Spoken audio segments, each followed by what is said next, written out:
Okay, so finally back at this. I've tried a bunch of things with the radiator, including I bought this stuff that's supposed to look like jeweler's polish, and I've tried mothers, I've tried sandpaper, trying to get some of the scratches out, and guess what?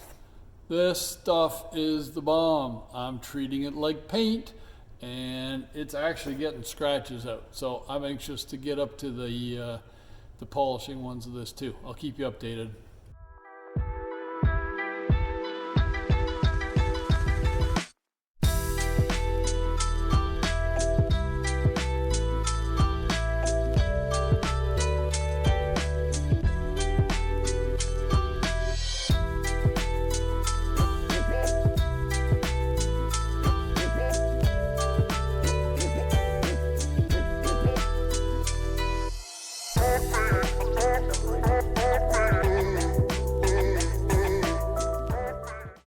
So I don't know how well you can see it in the video, but seriously, dude, this is